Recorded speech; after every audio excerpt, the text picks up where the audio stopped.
r/AskReddit. What is the worst case of I know better than my doctor you've ever heard of?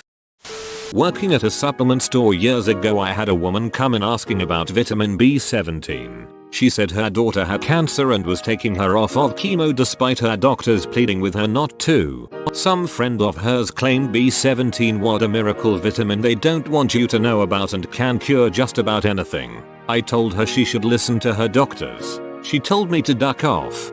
For those who don't know, vitamin B17 isn't a vitamin. It's a compound called amygdalin, and eating it will give you cyanide poisoning. Well, if you take it, you won't die from cancer? That's the miracle. I'm a nurse. My patient's family member was telling everyone that the doctor was an idiot because, and I quote, "What the duck do the kidneys have to do with the bladder? SMH. Well, obviously they don't have anything to do with each other. They don't even start with the same letter. Basic astronomy. It's not ducking rocket appliances." Old man I knew always had a band-aid on his nose. He had a cancerous growth on it and he would cut it off himself. Would always say, "All the doc will do is cut it off. I can do that myself and save $200. Guess who died when the cancer spread elsewhere?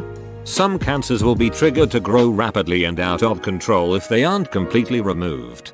So you could say he cut off his nose to spite his face. Congratulations, you have peaked. About 15 years ago, before the whole gluten-free trend, I worked with a guy who was a vegetarian. We worked side by side, just the two of us, and got along really well. One day, I got curious and asked what led to his vegetarianism. He told me he had been having some health problems and went to see the doctor. Doc ran some tests and told my friend that he should cut wheat out of his diet. This guy says, "Well, that doesn't sound right. He must have meant meat instead of wheat." Double quote. East. I thought you said west. At least he changed his diet to what he thought the doctor wanted. A friend of mine had stage 4 cancer. She went through chemo for over a year, and they told her that they would let her take a break. Well, when they looked at the cancer, it hadn't shrunk as much as they'd had liked, so they told her that she couldn't take a break. She started posting on Facebook about these organic green juice cleanses that someone had messaged her about. I was at her bedside begging her to keep doing the chemo. I told her that she could do the juice cleanses if she thought they'd help, but not to stop the chemo. She responded, "But they won't work if I don't stop the chemo. That's poison in your body. I know my body, and it's going to heal it." She wound up entering hospice on her 30th birthday and passing about a month later. I'd love to find who peddled that bullshit to her and punch them right in their ducking mouth. Probably some MLM bullshit. They need to be ended. I met someone who insists that insulin makes their blood sugar get higher, so they don't take it. They also don't take to having all their toes or apparently the whole left foot. But hey, live and let die. My dad is diabetic. He takes pills. Sometimes. The doctor has told him repeatedly over the years to eat better and exercise. My dad eats like a trucker and avoids exercise like the plague. He refuses to eat healthily or even take a stroll around the neighborhood. He's losing feeling in his fingers and his feet from the diabetes. I take a pill for that. Okay, well, when you lose a limb, do not come crying to me. We've told you for 15 years to live a healthier life to avoid this very thing. Here's your daily kick to the rubber parts. My father was a stubborn bastard and was adamant about not following doctor's orders. Long-time smoker, drinker, etc. So dear old father goes in and has a mole excised from his penis. Oh, biopsy comes back and it's not malignant. Great problem. He didn't follow the doctor's order on how to take care of it after the fact gangrene. Yep, they lopped it off. I only found out about that in my late teens. It was a mind-shattering reveal from my mother and older sister. In many ways this wins the thread. When I was in 7th grade I hurt my pinky finger playing softball, but my dad, being the assistant coach that he is, told me I just jammed it. I told him I think I did more than that since my finger was completely numb yet in excruciating pain. Like I picked up the softball after it happened and it felt like there was a hole in the ball where my finger was supposed to be. Disregarding everything, I was sobbing to him. He decided to pull me finger since it was jammed. For the next couple months I continued to play softball. Thank God for icy hot Advil. where my dad said maybe it wasn't jammed since it stodayarlernagel hurts, you probably just got a bone bruise. Eventually my finger also developed a very solid bump on the side of my joint, stodayarlernagel there BTW, and the pain never really went away. When softball season ended we finally went to the doctor and had x-rays taken. When the doctor saw them he was amazed I stodayarlernagel played since my bone was completely shattered into at least 6 pieces. He said he couldn't give an exact number because of the healing and the angle of the x-rays. The bump on my finger was a calcium buildup from the healing which could have been avoided if I had gone to the doctors when it happened. The only good thing was that I didn't need to have my finger rebroken to fix the placement of any of the fragments since my dad pulled it initially. Gotta love coach dads. I have a ton of these, but most recently had a teen patient who had lost speech for a couple days. They got better, and when I saw them again with their mom I went over the tests we had done and started discussing some of the possible causes. Mom interrupted me and said don't say anything else. I'm a firm believer that if you don't tell someone their diagnosis they can just heal on their own. Literally didn't want me to tell her anything because she thought saying words out loud would give her kid diseases. Oh. Same day I had a lady tell me that she was refusing treatment because she read a study where a guy treated hundreds and hundreds of patients with normal saline and had a 100% success rate. Yeah, okay lady. I know someone with a master's degree who believes her friend the massage therapist cures people with AIDS. Seriously, massages, teas, enemas and crystals and meditation, no more AIDS. I facepalmed so hard I nearly broke my nose. My sister refused a surgery that would have removed her uterus, cervix, and part of her bowel or bladder, I forget, thus getting rid of her cervical cancer because what man would love me this way? She left behind 4 kids under the age of 18, the youngest being 4. Edit. I just wanted to say thank you to everyone for their input and conversation. I'm not blaming my sister for what she chose to do. It's just unfortunate her kids had to deal with the consequences. Edit 2. For those inquiring more about my sister, she was unmarried. She would have needed a colostomy urostomy, thus the man loving me thing was a body image issue. The kids all have homes and are doing well. Oldest has 2 kids of his own. This happened 8 years ago and I did blame her at the time, but my anger has softened. That's really ducking sad. Saddest part is, she thought a man's love was worth more than her life. And that the only part of her worth the man's love was her reproductive system. Surprised face with raised eyebrows. I manage social media for a public health agency. All our immunization vaccine related posts have been getting swarmed by anti-vaxxers lately. No medical training and anecdotal evidence and cherry-picked data equals we know better than science. They've now branched out to hit some of our other posts too. Breastfeeding promotion, cancer, HPV, etc. And it's getting to the point where I just want to give up. Which I guess is their goal. Because they certainly aren't going to sway anyone with their dozens of long-winded comments on a single post. Edit. My first ever gold. Thank you so much, kind stranger. I really appreciate all these supportive comments. You ducking keep up the good fight and don't let up. With all the disinformation spreading about you are playing a big part in helping to shine a light through the BS and educating the upcoming generations. A group of parents attempting to treat their children's autism with bleach enemas. Last I checked, they're stodayarlernagel trying. Edit. To all of you telling me to get off my ass and take action. I don't personally know who these people are, nor do I really know how to find them. Nor would I be able to do anything since they, last I checked, usually use anonymous forums to communicate. I learned about them in a widely read Vice expose. Edit. U/Nef not Rabbit posted a decent more recent article. There is no way that doesn't qualify as child abuse. Shoving bleach up a mentally challenged kid's butt has to be illegal. Shoving bleach to anything living should be illegal, WTF. If I knew someone who was doing that I'd call the cops on them for attempted murder. Oh my god, the bowels of those poor kids. Pieces of their intestinal lining come out and the mothers take pictures of it and say it's the parasite or the cancer or the whatever coming out, and that thing is what was causing the autism. I had a patient with stage 2 bladder cancer, young man, in his 40s. He needed to have his bladder removed but he didn't want to. Instead, he had the medicinal healer at the commune he lived in do some herbal therapies and dietary adjustment. He was dead within a year. from a fairly curable disease. This story is pretty common. I've had another patient go to Mexico for non-FDA approved treatments. They don't usually do very well and they usually regret it. I have to bite my tongue when I see them back with much worse disease.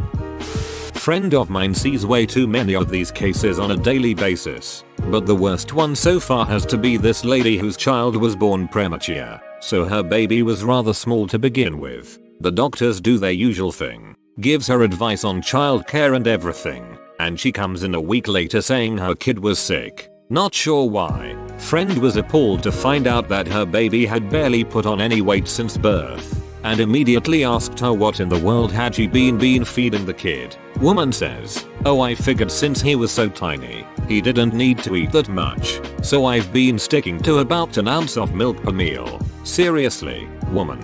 I don't know how the child's doing now, but I can only hope he is well. WTF. That's the amount you'd give a 4-ounce kitten.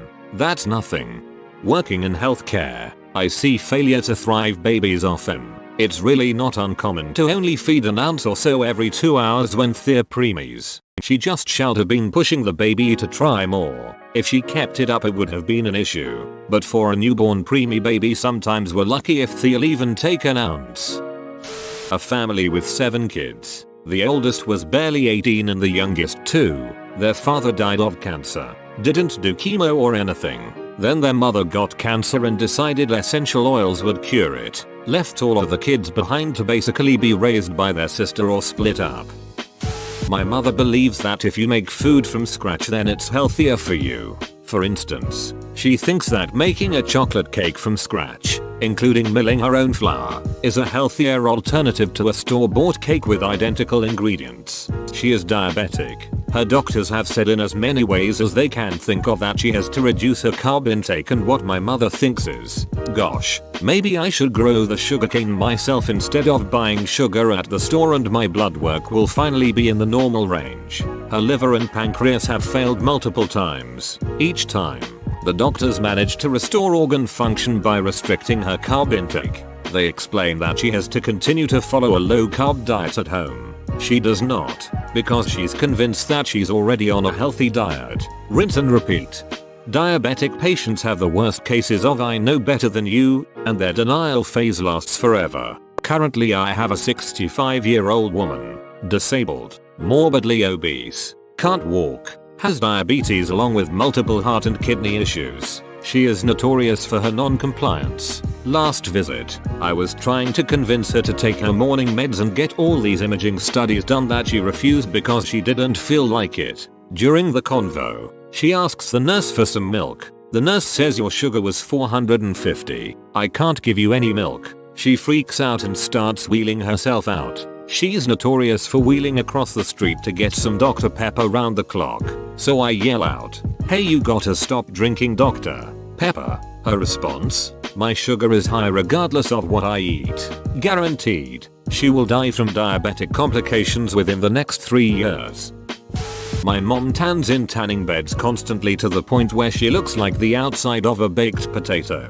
I told her one day she should stop because she can get skin cancer, and she told me that it's not possible with tanning beds. Worked for an ophthalmologist and had 2 distinct idiots that fit this category. The first one claimed she no longer had glaucoma. She had prayed it away. Her eye-op begged to differ. The other was scheduled for cataract surgery and he came in for his pre-op appointment, only to tell us he had spoken with God, and God told him he didn't need surgery. I told the doctor and she said sure, cancel it. I don't feel like arguing with God today. Had a patient last month who was 20/200 in his better seeing eye from giant cataracts and decided he didn't want cataract surgery because I prayed to God to give my sight back and I know he will. I told him to come back in 6 months and that he was not allowed to drive because he was studying learned driving but only during the day to be safe. The amount of people driving who shouldn't be is alarming. This is sad and hilarious. Saw this on the news in Alabama a few years ago. Child got bitten by a timber rattlesnake. Mother said 911 wasn't necessary because she had a home remedy that her grandmother had passed down and all the child needed was to drink the remedy, take some ibuprofen, and lay down a few hours and she'd be good as new. Child damn near died. Mother lost all 3 of her children and was charged with felony neglect and endangering a child. I lived in Alabama for a while, and a lady swore to me that since her dog had been bitten by a copperhead once already, he was immune to snakebite now. If I didn't know she only had 2 kids, I would swear this was her. As a pedestrian, I got hit by a car and busted my knee open. A friend of a friend with me very seriously was like, hold on, be right back, and bolted off. I thought he went to get like first aid or chase the driver who drove off. He returns with some Asian rice dessert that is apparently like a home remedy to all ailments and is like, eat this. I'm on the ground bleeding and in tears like, what the hell is this, duck you? It was so long ago though that at least I can laugh about it now. Couple that was super into fitness. Husband gets pneumonia. They decide the best treatment is specially formulated meal plans and vitamin shots. He died in his wife's arms during the middle of the night. Edited a spelling mistake, so I'll stop getting inboxed about it. That's how. Pneumonia is a nasty way to go. He should have gotten to the point where he simply wasn't breathing right. Breath sounds saturated and rattling. And he's unresponsive. Gray. In other words, obviously dying. How did she ignore that and not call an ambulance? The thing I don't understand is how you're into fitness, but not medicine. They're both based on knowledge of how the body works. Then again, they're probably the type of people who believe natural is a synonym for good. My dad had a heart attack and went to the emergency room. While he was there, he coded 8 times, his heart stopped and he had to be revived. He survived and they admitted him. He had a lot of damage. After a couple of weeks he checked himself out because them goddamn a-holes don't know what the hell they're talking about. He was found dead of heart failure about 3 weeks later. Edit. A lot of people didn't know what I meant by coded. I'm sorry to hear this. This mentality is common where I grew up. A lot of older folks decided that they knew better than doctors who attended medical school for years and worked on patients for decades. Because the common sense they got on the bean farm apparently trumped the decades of experience their doctors had gained. Looking at you, essential oils people. Edit. Y'all, you gotta be taking the piss, mates. Stop sending me messages about the duckin' oils. Not sure if y'all are just duckin' with me, but I don't want to have a trial period of the damn oils. I love essential oils for making a room smell like lavender or vanilla, not for curing my diseases. I always go to lavender and peppermint. It's one of my favorite smells. Cures my room of dog farts. Thanks for watching, mate. Make sure to smash that like button and subscribe for more high quality content.